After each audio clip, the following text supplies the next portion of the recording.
लीजिए सुनिए मुंशी प्रेमचंद की लिखी कहानी त्रिया चरित्र, मेरी यानी समीर गोस्वामी की आवाज में। सेठ लखनदास जी के जीवन की बगिया फलहीन थी। कोई ऐसा मानवीय, आध्यात्मिक या चिकित्सात्मक प्रयत्न न था जो उन्होंने न किया हो। यों शादी में एक पत्नी व्रत के कायल थे, मगर जरूरत और आग्रह से विवश होकर एक दो नहीं 5 शादियां की।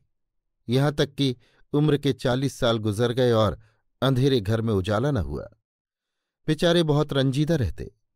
ये धन संपत्ति, ये ठाट बाट, ये वैभव और ऐश्वर्य क्या होंगे? मेरे बाद इनका क्या हाल होगा? कौन इनको भोगेगा? ये ख्याल बहुत अफसोसनाक था। आखिर ये सलाह हुई कि किसी लड़के को गोद लेना चाहिए, मगर ये मसला पारिवारिक झगड़ों के कारण कई सालों तक स्थगित रहा। जब सेठ जी ने देखा कि बीवियों में अब तक बदस्तूर कशमकश हो रही है, तो उन्होंने नैतिक साहस से काम लिया और एक होनहार अनाथ लड़के को गोद ले लिया। उसका नाम रखा गया मगनदास। उसकी उम्र 5-6 साल से ज्यादा न थी। बला का ज़हीन और तमीजदार। मगर औरतें सब कुछ कर सकती हैं, दूसरे के बच्चे को अपना नहीं समझ सकती। यहां तो 5 औरतों का साझा था। अगर एक उसे प्यार करती तो बाकी 4 औरतों का फर्ज था कि उससे नफरत करें। हाँ, सेठ जी उसके साथ बिल्कुल अपने लड़के की सी मोहब्बत करते थे। पढ़ाने को मास्टर रखे, सवारी के लिए घोड़े, रईसी ख्याल के आदमी थे, राग रंग का सामान भी मुहैया था। गाना सीखने का लड़के ने शौक किया तो उसका भी इंतजाम हो गया। गरज जब मगनदास जवानी पर पहुंचा तो रईसाना दिलचस्पियों से उसे कमाल हासिल था। उसका गाना सुनकर उस्ताद लोग कानों पर हाथ रखते। शहसवार ऐसा कि दौड़ते हुए घोड़े पर सवार हो जाता। डील डॉल शक्ल सूरत में उसका सा अलबेला जवान दिल्ली में कम होगा। शादी का मसला पेश हुआ। नागपुर के करोड़पति सेठ मक्खनलाल बहुत लहराए हुए थे। उनकी लड़की से शादी हो गई। धूमधाम का जिक्र किया जाए तो किस्सा वियोग की रात से भी लंबा हो जाए। मक्खनलाल का उसी शादी में दीवाला निकल गया। इस वक्त मगनदास से ज्यादा ईर्ष्या के योग्य आदमी और कौन होगा? उसकी जिंदगी की बहार उमंगों पर थी और मुरादों के फूल अपनी शबनमी ताजगी में खिल खिलकर हुस्न और ताजगी का समा दिखा रहे थे। मगर तकदीर की देवी कुछ और ही सामान कर रही थी। वो सैर सपाटे के इरादे से जापान गया हुआ था कि दिल्ली से खबर आई कि ईश्वर ने तुम्हें एक भाई दिया है। मुझे इतनी खुशी है कि ज्यादा अरसे तक जिंदा न रह सकूं। तुम बहुत जल्द लौट आओ। मगनदास के हाथ से तार का कागज छूट गया और सर में ऐसा चक्कर आया जैसे किसी ऊंचाई से गिर पड़ा है। मगनदास का किताबी ज्ञान बिल्कुल कम था, मगर स्वभाव की सज्जनता से वो खाली न था। हाथों की उदारता ने, जो समृद्धि का वरदान है, हृदय को भी उदार बना दिया था। उसे घटनाओं की इस कायापलट से दुख तो जरूर हुआ, आखिर इंसान ही था। मगर उसने धीरज से काम लिया और एक आशा और भय की मिलीजुली हालत में देश को रवाना हुआ। रात का वक्त था। जब अपने दरवाजे पर पहुंचा तो नाच गाने की महफिल सजी देखी। उसके कदम आगे न बढ़े। लौट पड़ा और एक दुकान के चबूतरे पर बैठकर सोचने लगा कि अब क्या करना चाहिए। इतना तो उसे यकीन था कि सेठ जी उसके साथ उसी भलमनसी और मोहब्बत से पेश आएंगे, बल्कि शायद अब और भी कृपा करने लगें। सेठानियां भी अब उसके साथ गैरों का सा बर्ताव न करेंगी। मुमकिन है कि मझली बहू, जो इस बच्चे की खुशनसीब माँ थी, उससे दूर दूर रहें, मगर बाकी चारों सेठानियों की तरफ से सेवा सत्कार में कोई शक नहीं था। उनकी डाह से वो फायदा उठा सकता था। ताहम उसके स्वाभिमान ने गवारा न किया कि जिस घर में मालिक की हैसियत से रहता था, उसी घर में अब एक आश्रित की हैसियत से जिंदगी बसर करे। उसने फैसला कर लिया कि अब यहां रहना ना मुनासिब है, ना मसलहत। मगर जाऊं कहाँ? ना कोई ऐसा फन सीखा, ना कोई ऐसा इल्म हासिल किया जिससे रोजी कमाने की सूरत पैदा होती। रईसाना दिलचस्पियां उसी वक्त तक कद्र की निगाह से देखी जाती हैं जब तक कि वे रईसों के आभूषण रहें। जीविका बनकर वे सम्मान के पद से गिर जाती हैं। अपनी रोजी हासिल करना तो उसके लिए कोई ऐसा मुश्किल काम न था। किसी सेठ साहूकार के यहां मुनीम बन सकता था, किसी कारखाने की तरफ से एजेंट हो सकता था, मगर उसके कंधे पर एक भारी जुआ रखा हुआ था। उसे क्या करे? एक बड़े सेठ की लड़की जिसने लाड़ प्यार में परवरिश पाई, उससे ये कंगाली की तकलीफें क्यों कर झेली जाएंगी? क्या मक्खनलाल की लाडली बेटी एक ऐसे आदमी के साथ रहना पसंद करेगी जिसे रात की रोटी का भी ठिकाना नहीं? मगर इस फिक्र में अपनी जान क्यों खपाऊं? मैंने अपनी मर्जी से शादी नहीं की। मैं बराबर इनकार करता रहा। सेठ जी ने जबरदस्ती मेरे पैरों में बेड़ी डाली है। अब वही इसके जिम्मेदार हैं, मुझसे कोई वास्ता नहीं। लेकिन जब उसने दोबारा ठंडे दिल से इस मसले पर गौर किया तो बचाव की कोई सूरत नजर न आई। आखिरकार उसने ये फैसला किया कि पहले नागपुर चलूं, जरा उन महारानी के तौर तरीके को देखूं, बाहर ही बाहर उनके स्वभाव की, मिजाज की जांच करूं। उस वक्त तय करूंगा कि मुझे क्या करना चाहिए। अगर रईसी की बू उनके दिमाग से निकल गई है और मेरे साथ रूखी रोटियां खाना उन्हें मंजूर है तो इससे अच्छा फिर और क्या। लेकिन अगर वो अमीरी ठाट बाट के हाथों बिकी हुई है तो मेरे लिए रास्ता साफ है। फिर मैं हूं और दुनिया का गम। ऐसी जगह जाऊं जहां किसी परिचित की सूरत सपने में भी न दिखाई दे। गरीबी की जिल्लत जिल्लत नहीं रहती अगर अजनबियों में जिंदगी बसर की जाए। ये जानने पहचानने वालों की कनखियां और कनबतियां हैं जो गरीबी को यंत्रणा बना देती हैं। इस तरह दिल में जिंदगी का नक्शा बनाकर मगनदास अपनी मर्दाना हिम्मत के भरोसे पर नागपुर की तरफ चला, उस मल्लाह की तरह जो किश्ती और पाल के बगैर नदी की उमड़ती हुई लहरों में अपने को डाल दे। शाम के वक्त सेठ मक्खनलाल के सुंदर बागीचे में सूरज की पीली किरणें मुरझाए हुए फूलों से गले मिलकर विदा हो रही थीं। बाग के बीच में एक पक्का कुआं था और एक मौलसरी का पेड़। कुएं के मुंह पर अंधेरे की नीली सी नकाब थी। पेड़ के सिर पर रोशनी की सुनहरी चादर। इसी पेड़ के नीचे एक बुढ़िया मालिन बैठी हुई फूलों के हार और गजरे गूंथ रही थी। इतने में एक नौजवान थका मांदा कुएं पर आया और लोटे से पानी भरकर पीने के बाद जगत पर बैठ गया। मालिन ने पूछा, कहाँ जाओगे? मगनदास ने जवाब दिया कि जाना तो था बहुत दूर, मगर यहीं रात हो गई। यहां कहीं ठहरने का ठिकाना मिल जाएगा। मालिन, चले जाओ सेठ जी के धर्मशाले में, बड़े आराम की जगह है।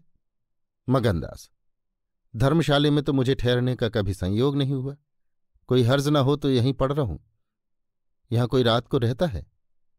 मालिन, भाई मैं यहां ठहरने को न कहूंगी। ये मिली हुई बाई जी की बैठक है। झरोखे में बैठकर सैर किया करती हैं। कहीं देख भाल लें तो मेरे सिर में एक बाल भी न रहे। मगनदास, बाई जी कौन? मालिन, यही सेठ जी की बेटी इंदिराबाई। मगनदास, ये गजरे उन्हीं के लिए बना रही हो क्या? मालिन, हाँ, और सेठ जी के यहां है ही कौन? फूलों के गहने बहुत पसंद करती हैं। मगनदास, शौकीन औरत मालूम होती हैं। मालिन, भाई यही तो बड़े आदमियों की बातें हैं। वो शौक ना करें तो हमारा तुम्हारा निवाह कैसे हो? और धन है किस लिए? अकेली जान पर 10 लौंडियां हैं। सुना करती थी कि भागवान आदमी का हल भूत जोतता है। वो आंखों से देखा। आप ही आप पंखा चलने लगे, आप ही आप सारे घर में दिन का सा उजाला हो जाए। तुम झूठ समझते होगे, मगर मैं आंखों देखी बात कहती हूं। उस गर्व की चेतना के साथ जो किसी नादान आदमी के सामने अपनी जानकारी के बयान करने में होता है, बूढ़ी मालिन अपनी सर्वज्ञता का प्रदर्शन करने लगी। मगनदास ने उकसाया, होगा भाई, बड़े आदमी की बातें निराली होती हैं। लक्ष्मी के बस में सब कुछ है, मगर अकेली जान पर 10 लौंडियां, समझ में नहीं आता। मालिन ने बुढ़ापे के चिड़चिड़ेपन से जवाब दिया, तुम्हारी समझ मोटी हो तो कोई क्या करे? कोई पान लगाती है, कोई पंखा झलती है, कोई कपड़े पहनाती है। 2000 रुपये में तो सेज गाड़ी आई थी। चाहो तो मुंह देख लो, उस पर हवा खाने जाती हैं। एक बंगालिन गाना बजाना सिखाती हैं।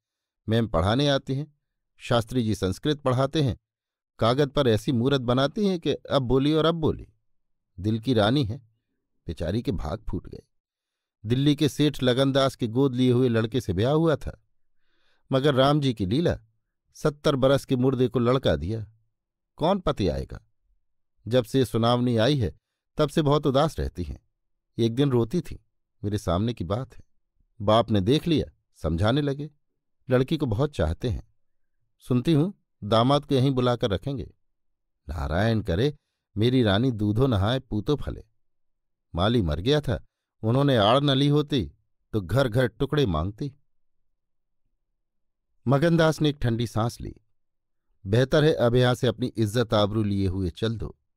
यहां मेरा निभाना होगा। इंदिरा रईसजादी है, तुम इस काबिल नहीं हो कि उसके शौहर बन सको। मालिन से बोला, तो धर्मशाले में जाता हूं, जाने वहां खाट वाट मिल जाती है कि नहीं, मगर रात ही तो काटनी है, किसी तरह कट ही जाएगी। रईसों के लिए मखमली गद्दे चाहिए, हम मजदूरों के लिए पुआल ही बहुत है। ये कहकर उसने लुटिया उठाई, डंडा संभाला और दर्द भरे दिल से एक तरफ को चल दिया। उस वक्त इंदिरा अपने झरोखे पर बैठी हुई इन दोनों की बातें सुन रही थी। कैसा संयोग है कि स्त्री को स्वर्ग की सब सिद्धियां प्राप्त हैं और उसका पति आवारों की तरह मारा मारा फिर रहा है। उसे रात काटने का ठिकाना नहीं। मगनदास निराश विचारों में डूबा हुआ शहर से बाहर निकल आया और एक सराय में ठहरा, जो सिर्फ इसलिए मशहूर थी कि वहां शराब की एक दुकान थी। यहां आसपास से मजदूर लोग आ आकर अपने दुख को भुलाया करते थे। जो भूले भटके मुसाफिर यहां ठहरते, उन्हें होशियारी और चौकसी का व्यवहारिक पाठ मिल जाता था। मगनदास थका मांदा था ही, एक पेड़ के नीचे चादर बिछाकर सो रहा, और जब सुबह को नींद खुली तो उसे किसी पीर औलिया के ज्ञान की सजीव दीक्षा का चमत्कार दिखाई पड़ा, जिसकी पहली मंजिल वैराग्य है। उसकी छोटी सी पोटली, जिसमें 2-1 कपड़े और थोड़ा सा रास्ते का खाना और लुटिया डोर बंधी हुई थी, गायब हो गई। उन कपड़ों को छोड़कर जो उसके बदन पर थे, अब उसके पास कुछ भी न था, और भूख, जो कंगाली में और भी तेज हो जाती है, उसे बेचैन कर रही थी। मगर दृढ़ स्वभाव का आदमी था, उसने किस्मत का रोना नहीं रोया।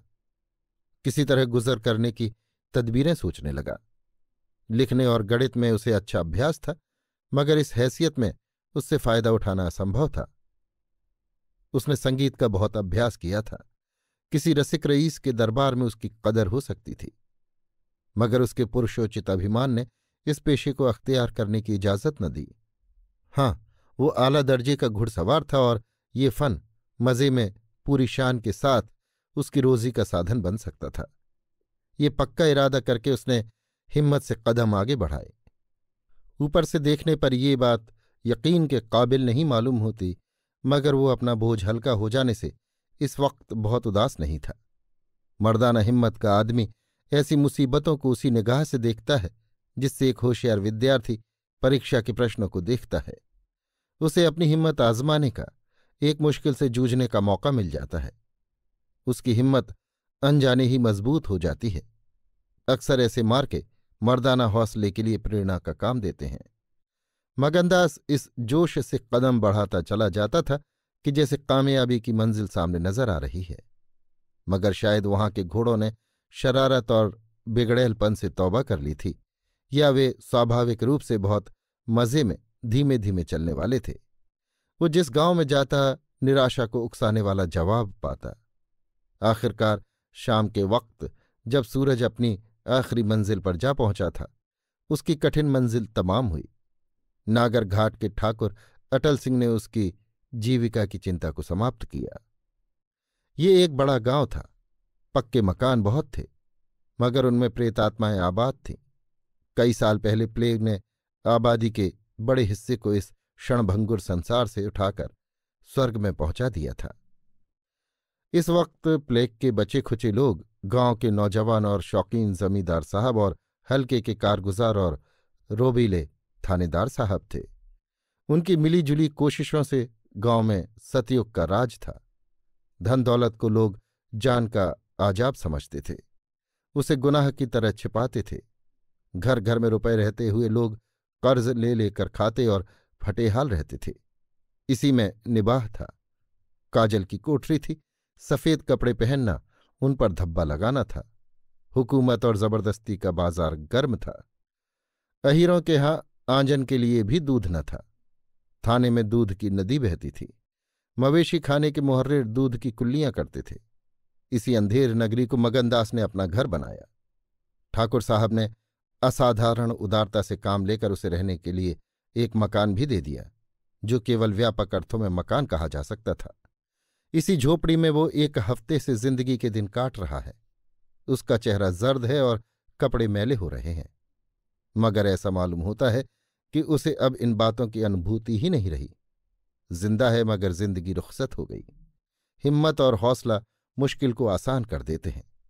आंधी और तूफान से बचा सकते हैं, मगर चेहरे का खिला सकना उनके सामर्थ्य से बाहर है। टूटी हुई नाव पर बैठकर मल्हार गाना हिम्मत का काम नहीं, हिमाकत का काम है। एक रोज जब शाम के वक्त वो अंधेरे में खाट पर पड़ा हुआ था, एक औरत उसके दरवाजे पर आकर भीख मांगने लगी। मगनदास को आवाज परिचित जान पड़ी। बाहर आकर देखा तो वही चंपा मालिन थी, कपड़े तार तार, मुसीबत की रोती हुई तस्वीर। बोला, मालिन, तुम्हारी ये क्या हालत है? मुझे पहचानती हो? मालिन ने चौंक कर देखा और पहचान गई। रोकर बोली, बेटा अब बताओ, मेरा कहाँ ठिकाना लगे? तुमने मेरा बना बनाया घर उजाड़ दिया। ना उस दिन तुमसे बातें करती, न मुझ पर ये विपत पड़ती। बाई ने तुम्हें बैठे देख लिया, बातें भी सुनी। सुबह होते ही मुझे बुलाया और बरस पड़ी। नाक कटवा दूंगी, मुंह में कालिख लगवा दूंगी, चुड़ैल कुटनी। तू मेरी बात किसी गैर आदमी से क्यों चलाए? तू दूसरों से मेरी चर्चा क्यों करे? क्या वो तेरा दामाद था जो तू उससे मेरा दुखड़ा रोती थी? जो कुछ मुंह में आया बकती रही, मुझसे भी न सहा गया। रानी रूठेंगी, अपना सुहाग लेंगी। बोली, बाई जी, मुझसे कसूर हुआ, लीजिए अब जाती हूं। छींकते नाक कटती है तो मेरा निबाह यहां ना होगा। ईश्वर ने मुंह दिया है तो आहार भी देगा। 4 घर से मांगूंगी तो मेरे पेट को हो जाएगा। उस छोकरी ने मुझे खड़े खड़े निकलवा दिया। बताओ, मैंने तुमसे उनकी कौन सी शिकायत की थी? उसकी क्या चर्चा की थी? मैं तो उसका बखान कर रही थी, मगर बड़े आदमियों का गुस्सा भी बड़ा होता है। अब बताओ, मैं किसकी होकर रहूं? 8 दिन इसी तरह टुकड़े मांगते हो गए। एक भतीजी उन्हीं के यहाँ लौंडियों में नौकर थी, उसी दिन उसे भी निकाल दिया। तुम्हारी बदौलत जो कभी न किया था वो करना पड़ा। तुम्हें काहे को दोष लगाऊं? किस्मत में जो लिखा था वो देखना पड़ा। मगनदास सन्नाटे में आ गया। आह, मिजाज का ये हाल है, ये घमंड, ये शान। मालिन को इत्मीनान दिलाया। उसके पास अगर दौलत होती तो उसे मालामाल कर देता। सेठ मक्खनलाल की बेटी को भी मालूम हो जाता कि रोजी की कुंजी उसी के हाथ में है। बोला, तुम फिक्र न करो, मेरे घर में आराम से रहो। अकेले मेरा जी भी नहीं लगता। सच कहो तो मुझे तुम्हारी तरह एक औरत की तलाश थी। अच्छा हुआ तुम आ गई। मालिन ने आंचल फैलाकर असीस दिया। बेटा, तुम जुग जुग जियो, बड़ी उम्र हो। यहां कोई घर मिले तो मुझे दिलवा दो। मैं यहां रहूंगी तो मेरी भतीजी कहाँ जाएगी? वो बेचारी शहर में किसके आश्रय रहेगी? मगनदास के खून में जोश आया। उसके स्वाभिमान को चोट लगी। उन पर यह आफत मेरी लाई हुई है। उनकी इस आवारागर्दी का जिम्मेदार मैं हूं। बोला, कोई हर्ज न हो तो उसे भी यहीं ले आओ। मैं दिन को यहां बहुत कम रहता हूं, रात को बाहर चारपाई डालकर पड़ रहा करूंगा। मेरी वजह से तुम लोगों को कोई तकलीफ न होगी। यहां दूसरा मकान मिलना मुश्किल है। यही झोपड़ा बड़ी मुश्किल से मिला है। ये अंधेर नगरी है। जब तुम्हारा सुबीता कहीं लग जाए तो चली जाना। मगनदास को क्या मालूम था कि हजरत इश्क उसकी जबान पर बैठे हुए उससे ये बातें कहलवा रहे हैं। क्या ये ठीक है कि इश्क पहले माशूक के दिल में पैदा होता है? नागपुर इस गांव से 20 मील की दूरी पर था। चंपा उसी दिन चली गई और तीसरे दिन रंभा के साथ लौट आई। ये उसकी भतीजी का नाम था। उसके आने से झोपड़े में जान सी पड़ गई। मगनदास के दिमाग में मालिन की लड़की की जो तस्वीर थी, उसका रंभा से कोई मेल न था। वो सौंदर्य नाम की चीज का अनुभवी जौहरी था, मगर ऐसी सूरत जिस पर जवानी की ऐसी मस्ती और दिल का चैन छीन लेने वाला ऐसा आकर्षण हो, उसने पहले कभी न देखा था। उसकी जवानी का चांद अपनी सुनहरी और गंभीर शान के साथ चमक रहा था। सुबह का वक्त था। मगनदास दरवाजे पर पड़ा ठंडी ठंडी हवा का मजा उठा रहा था। रंभा सिर पर घड़ा रखे पानी भरने को निकली। मगनदास ने उसे देखा और एक लंबी सांस खींचकर उठ बैठा। चेहरा मोहरा बहुत ही मोहक, ताजे फूल की तरह खिला हुआ चेहरा, आंखों में गंभीर सरलता। मगनदास को उसने भी देखा। चेहरे पर लाज की लाली दौड़ गई। प्रेम ने पहला वार किया। मगनदास सोचने लगा, क्या तकदीर यहां कोई और गुल खिलाने वाली है? क्या दिल मुझे यहां भी चैन न लेने देगा? रंभा, तू यहां नाहक आई, नाहक एक गरीब का खून तेरे सर पर होगा। मैं तो अब तेरे हाथों बिक चुका, मगर क्या तू मेरी हो सकती है? लेकिन नहीं, इतनी जल्दबाजी ठीक नहीं। दिल का सौदा सोच समझ कर करना चाहिए। तुमको अभी जब्त करना होगा। रंभा सुंदरी है, मगर झूठे मोती की आब और ताब उसे सच्चा नहीं बना सकती। तुम्हें क्या खबर कि उस भोली लड़की के कान प्रेम के शब्द से परिचित नहीं हो चुके हैं? कौन कह सकता है कि उसके सौंदर्य की वाटिका पर किसी फूल चुनने वाले के हाथ नहीं पड़ चुके हैं? अगर कुछ दिनों की दिलबस्तगी के लिए कुछ चाहिए तो तुम आजाद हो, मगर ये नाजुक मामला है, जरा संभल के कदम रखना। पेशेवर जातों में दिखाई पड़ने वाला सौंदर्य अक्सर नैतिक बंधनों से मुक्त होता है। 3 महीने गुजर गए। मगनदास रंभा को ज्यों ज्यों बारीक से बारीक निगाहों से देखता, त्यों त्यों उस पर प्रेम का रंग गाढ़ा होता जाता था। वो रोज उसे कुएं से पानी निकालते देखता, वो रोज घर में झाड़ू देती, रोज खाना पकाती। आह, मगनदास को उन ज्वार की रोटियों में जो मजा आता था, वो अच्छे से अच्छे व्यंजनों में भी न आया था। उसे अपनी कोठरी हमेशा साफ सुथरी मिलती। न जाने कौन उसके बिस्तर बिछा देता। क्या ये रंभा की कृपा थी? उसकी निगाहें कैसी शर्मीली थीं। उसने उसे कभी अपनी तरफ चंचल आंखों से ताकते नहीं देखा। आवाज कैसी मीठी। उसकी हंसी की आवाज कभी उसके कान में नहीं आई। अगर मगनदास उसके प्रेम में मतवाला हो रहा था तो कोई ताज्जुब की बात नहीं थी। उसकी भूखी निगाहें बेचैनी और लालसा में डूबी हुई हमेशा रंभा को ढूंढा करतीं। वो जब किसी दूसरे गांव को जाता तो मीलों तक उसकी जिद्दी और बेताब आंखें मुड़ मुड़कर झोपड़े के दरवाजे की तरफ आती। उसकी ख्याति आसपास फैल गई थी, मगर उसके स्वभाव की मुरव्वत और उदार हृदयता से अक्सर लोग अनुचित लाभ उठाते थे। इंसाफ पसंद लोग तो स्वागत सत्कार से काम निकाल लेते, और जो लोग ज्यादा समझदार थे वे लगातार तकाजों का इंतजार करते। चूंकि मगनदास इस फन को बिल्कुल न जानता था, बावजूद दिन रात की दौड़ धूप के गरीबी से उसका गला न छूटता। जब वो रंभा को चक्की पीसते हुए देखता तो गेहूं के साथ उसका दिल भी पिस जाता था। वो कुएं से पानी निकालती तो उसका कलेजा निकल आता। जब वो पड़ोस की औरतों के कपड़े सीती तो कपड़ों के साथ मगनदास का दिल छिद जाता। मगर न कुछ बस था न काबू। मगनदास की हृदयवेधी दृष्टि को इसमें तो कोई संदेह नहीं था कि उसके प्रेम का आकर्षण बिल्कुल बेअसर नहीं है, वरना रंभा की उन वफा से भरी हुई खातिरदारियों की तुक कैसे बिठाता। वफा ही वो जादू है जो रूप के गर्व का सिर नीचा कर सकता है। मगर प्रेमिका के दिल में बैठने का माद्दा उसमें बहुत कम था। कोई दूसरा मनचला प्रेमी अब तक अपने वशीकरण में कामयाब हो चुका होता, लेकिन मगनदास ने दिल आशिक का पाया था और जबान माशूक की। एक रोज शाम के वक्त चंपा किसी काम से बाजार गई हुई थी और मगनदास हमेशा की तरह चारपाई पर पड़ा सपने देख रहा था कि रंभा अद्भुत छटा के साथ आकर उसके सामने खड़ी हो गई। उसका भोला चेहरा कमल की तरह खिला हुआ था और आंखों से सहानुभूति का भाव झलक रहा था।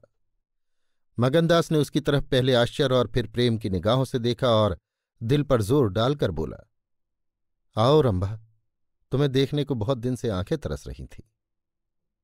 रंभा ने भोलेपन से कहा, मैं यहां न आती तो तुम मुझसे कभी न बोलते। मगनदास का हौसला बढ़ा, बोला, बिना मर्जी पाए तो कुत्ता भी नहीं आता। रंभा मुस्काई, कली खिल गई, मैं तो आप ही चली आई। मगनदास का कलेजा उछल पड़ा। उसने हिम्मत करके रंभा का हाथ पकड़ लिया और भावावेश से कांपती हुई आवाज में बोला, नहीं रंभा, ऐसा नहीं है, ये मेरी महीनों की तपस्या का फल है। मगनदास ने बेताब होकर उसे गले से लगा लिया। जब वो चलने लगी तो अपने प्रेमी की ओर प्रेम भरी दृष्टि से देखकर बोली, अब ये प्रीत हमको निभानी होगी। पौ फटने के वक्त जब सूर्य देवता के आगमन की तैयारियां हो रही थीं, मगनदास की आंखें खुली। रंभा आटा पीस रही थी। उस शांतिपूर्ण सन्नाटे में चक्की की घुमर घुमर बहुत सुहानी मालूम होती थी और उससे सुर मिलाकर अपने प्यारे ढंग से गाती थी, झुलनिया मोरी पानी में गिरी, मैं जानू पिया मौको मने हैं, उल्टी मनावन मौको पड़ी, झुलनिया मोरी पानी में गिरी। साल भर गुजर गया। मगनदास की मोहब्बत और रंभा के सलीके ने मिलकर उस वीरान झोपड़े को कुंज बाग बना दिया। अब वहां गायें थीं, फूलों की क्यारियां थीं और कई देहाती ढंग के मोढ़े थे। सुख सुविधा की अनेक चीजें दिखाई पड़ती थीं। एक रोज सुबह के वक्त मगनदास कहीं जाने के लिए तैयार हो रहा था कि एक संभ्रांत व्यक्ति अंग्रेजी पोशाक पहने उसे ढूंढता हुआ आ पहुंचा और उसे देखते ही दौड़कर गले से लिपट गया। मगनदास और वो दोनों एक साथ पढ़ा करते थे। वो अब वकील हो गया था। मगनदास ने भी अब उसे पहचाना और कुछ झेंपता और कुछ झिझकता उससे गले लिपट गया। बड़ी देर तक दोनों दोस्त बातें करते रहे। बातें क्या थी, घटनाओं और संयोगों की एक लंबी कहानी थी। कई महीने हुए सेठ लगन का छोटा बच्चा चेचक की नजर हो गया। सेठ जी ने दुख के मारे आत्महत्या कर ली और अब मगनदास सारी जायदाद, कोठी, इलाके और मकानों का एक छत्र स्वामी था। सेठानियों में आपसी झगड़े हो रहे थे। कर्मचारियों ने गबन को अपना ढंग बना रखा था। बड़ी सेठानी उसे बुलाने के लिए खुद आने को तैयार थी, मगर वकील साहब ने उन्हें रोका था। जब मगनदास ने मुस्कुराकर पूछा, तुम्हें क्यों कर मालूम हुआ कि मैं यहां हूं, तो वकील साहब ने फरमाया, महीने भर से तुम्हारी ही टूह में हूं। सेठ मक्खनलाल ने अता पता बतलाया। तुम दिल्ली पहुंचे और मैंने अपने महीने भर का बिल पेश किया। रंभा अधीर हो रही थी कि ये कौन है और इनमें क्या बातें हो रही हैं। 10 बजते बजते वकील साहब मगनदास से 1 हफ्ते के अंदर आने का वादा लेकर विदा हुए। उसी वक्त रंभा आ पहुंची और पूछने लगी, ये कौन थे, इनका तुमसे क्या काम था? मगनदास ने जवाब दिया, यमराज का दूत। रंभा, क्या असगुन बकते हो? मगन, नहीं रंभा, ये असगुन नहीं है। ये सचमुच मेरी मौत का दूत था। मेरी खुशियों के बाग को रौंदने वाला, मेरी हरी भरी खेती को उजाड़ने वाला। रंभा, मैंने तुम्हारे साथ दगा की है। मैंने तुम्हें अपने फरेब के जाल में फंसाया है। मुझे माफ करो। मोहब्बत ने मुझसे ये सब करवाया। मैं मगन सिंह ठाकुर नहीं हूं। मैं सेठ लगनदास का बेटा और सेठ मक्खनलाल का दामाद हूं। मगनदास को डर था कि रंभा ये सुनते ही चौंक पड़ेगी और शायद उसे जालिम दगाबाज कहने लगे, मगर उसका ख्याल गलत निकला। रंभा ने आंखों में आंसू भरकर सिर्फ इतना कहा, तो क्या तुम मुझे छोड़कर चले जाओगे? मगनदास ने उसे गले लगाकर कहा, हां। रंभा, क्यों? मगन, इसलिए कि इंदिरा बहुत होशियार, सुंदर और धनी है। रंभा, मैं तुम्हें न छोड़ूंगी। कभी इंदिरा की लौंडी थी, अब उसकी सौत बनूंगी। तुम जितनी मेरी मोहब्बत करोगे उतनी इंदिरा की तो न करोगे, क्यों? मगनदास इस भोलेपन पर मतवाला हो गया। मुस्कुराकर बोला, अब इंदिरा तुम्हारी लौंडी बनेगी, मगर सुनता हूं वो बहुत सुंदर है। कहीं मैं उसकी सूरत पर लोभा न जाऊं। मर्दों का हाल तुम नहीं जानती, मुझे अपने ही से डर लगता है। रंभा ने विश्वास भरी आंखों से देखकर कहा, क्या तुम भी ऐसा करोगे? जो जी में आए करना, मैं तुम्हें न छोड़ूंगी। इंदिरा रानी बने, मैं लौंडी हूंगी। क्या इतने पर भी मुझे छोड़ दोगे? मगनदास की आंखें डबडबा गईं। बोला, प्यारी, मैंने फैसला कर लिया है कि दिल्ली न जाऊंगा। ये तो मैं कहने ही न पाया कि सेठ जी का स्वर्गवास हो गया। बच्चा उनसे पहले ही चल बसा था। अफसोस, सेठ जी के आखिरी दर्शन भी न कर सका। अपना बाप भी इतनी मोहब्बत नहीं कर सकता। उन्होंने मुझे अपना वारिस बनाया है। वकील साहब कहते थे कि सेठानियों में अनबन है, नौकर चाकर लूटमार मचा रहे हैं। वहां का ये हाल है और मेरा दिल वहां जाने पर राजी नहीं होता। दिल तो यहां है, वहां कौन जाए? रंभा जरा देर तक सोचती रही, फिर बोली, तो मैं तुम्हें छोड़ दूंगी। इतने दिन तुम्हारे साथ रही, जिंदगी का सुख लूटा। अब जब तक जीऊंगी इस सुख का ध्यान करती रहूंगी। मगर तुम मुझे भूल तो न जाओगे? साल में एक बार देख लिया करना, और इसी झोपड़े में। मगनदास ने बहुत रोका, मगर आंसू न रुक सके। बोले, रंभा, ये बातें न करो, कलेजा बैठा जाता है। मैं तुम्हें छोड़ नहीं सकता। इसलिए नहीं कि तुम्हारे ऊपर कोई एहसान है, तुम्हारी खातिर नहीं, अपनी खातिर। वो शांति, वो प्रेम, वो आनंद जो मुझे यहां मिलता है और कहीं नहीं मिल सकता। खुशी के साथ जिंदगी बसर हो, यही मनुष्य के जीवन का लक्ष्य है। मुझे ईश्वर ने वो खुशी यहां दे रखी है, तो मैं उसे क्यों छोड़ूं? धन दौलत को मेरा सलाम है, मुझे उसकी हवस नहीं है। रंभा फिर गंभीर स्वर में बोली, मैं तुम्हारे पांव की बेड़ी न बनूंगी। चाहे तुम अभी मुझे न छोड़ो, लेकिन थोड़े दिनों में तुम्हारी ये मोहब्बत न रहेगी। मगनदास को कोड़ा लगा, जोश से बोला, तुम्हारे सिवा इस दिल में अब कोई और जगह नहीं पा सकता। रात ज्यादा आ गई थी। अष्टमी का चांद सोने जा चुका था। दोपहर के कमल की तरह साफ आसमान के सितारे खिले हुए थे। किसी खेत के रखवाले की बांसुरी की आवाज, जिसे दूरी ने तासीर, सन्नाटे ने सुरीलापन और अंधेरे ने आत्मिकता का आकर्षण दे दिया था, कानों में आ रही थी।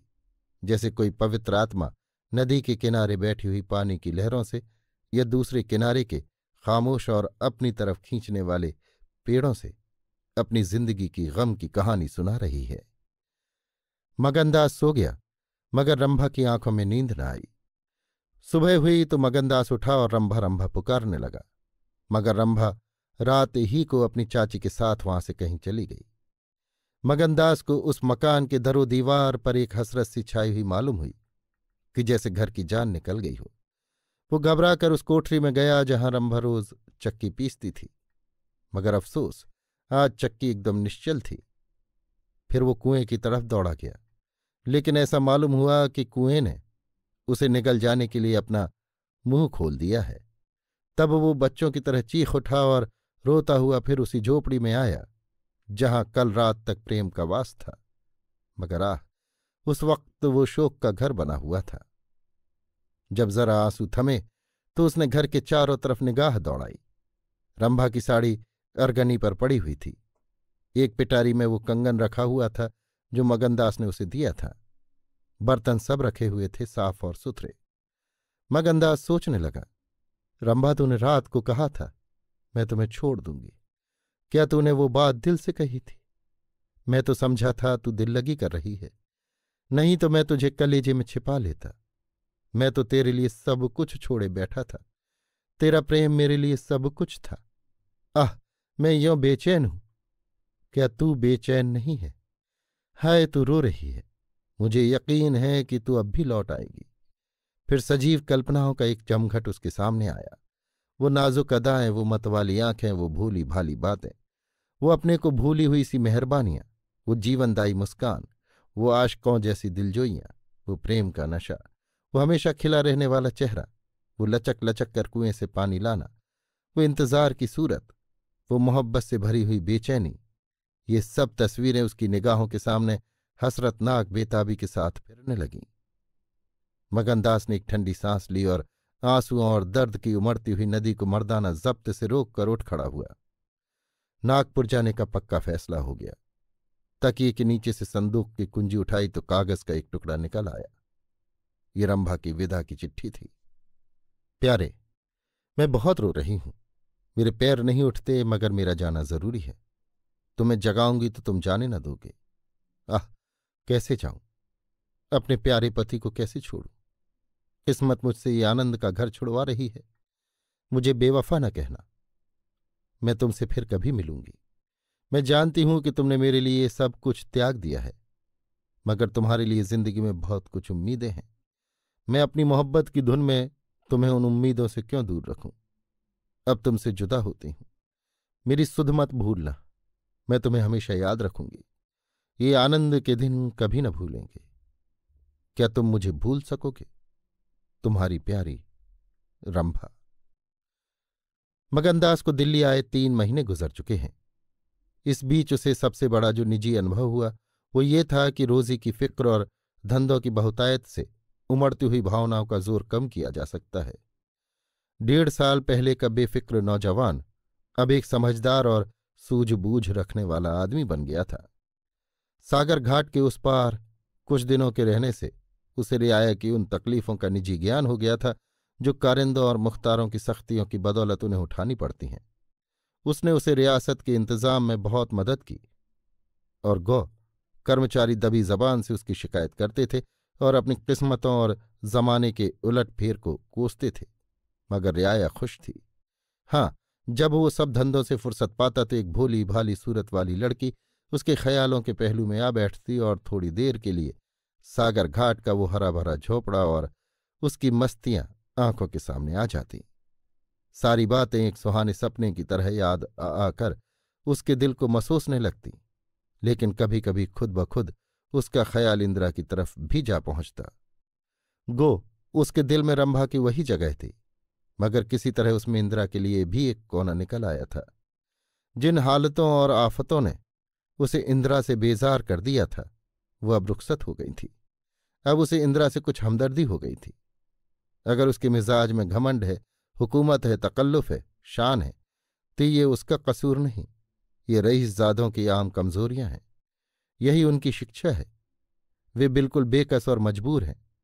इन बदले हुए और संतुलित भावों के साथ जहां वो बेचैनी के साथ रंभा की याद को ताज़ा किया करता था, वहां इंदिरा का स्वागत करने और उसे अपने दिल में जगह देने के लिए तैयार था। वो दिन भी दूर नहीं था जब उसे उस आजमाइश का सामना करना पड़ेगा। उसके कई आत्मीय अमीराना शान शौकत के साथ इंदिरा को विदा कराने के लिए नागपुर गए हुए थे। मगनदास की तबीयत आज तरह तरह के भावों के कारण, जिनमें प्रतीक्षा और मिलन की उत्कंठा विशेष थी, उचाट सी हो रही थी। जब कोई नौकर आता तो संभल बैठता कि शायद इंदिरा आ पहुंची।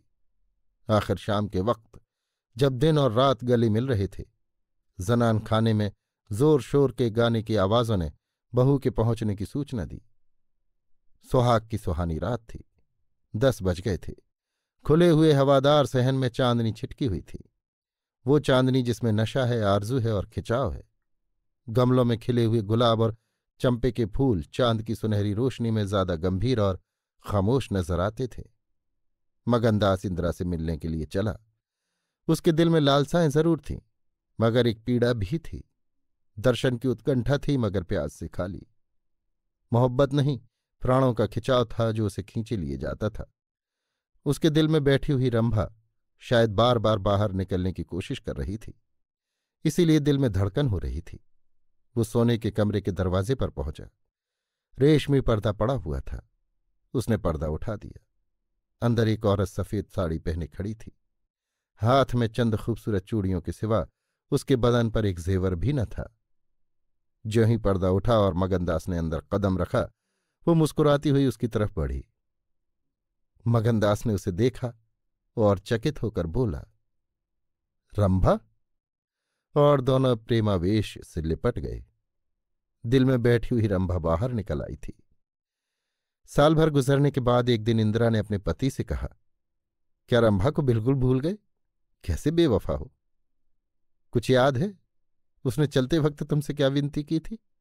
मगनदास ने कहा, खूब याद है। वो आवाज भी कानों में गूंज रही है। मैं रंभा को भोली भाली लड़की समझता था। ये नहीं जानता था कि ये त्रिया चरित्र का जादू है। मैं अपनी रंभा को अब भी इंदिरा से ज्यादा प्यार करता हूं। तुम्हें डाह तो नहीं होती? इंदिरा ने हंसकर जवाब दिया, डाह क्यों हो?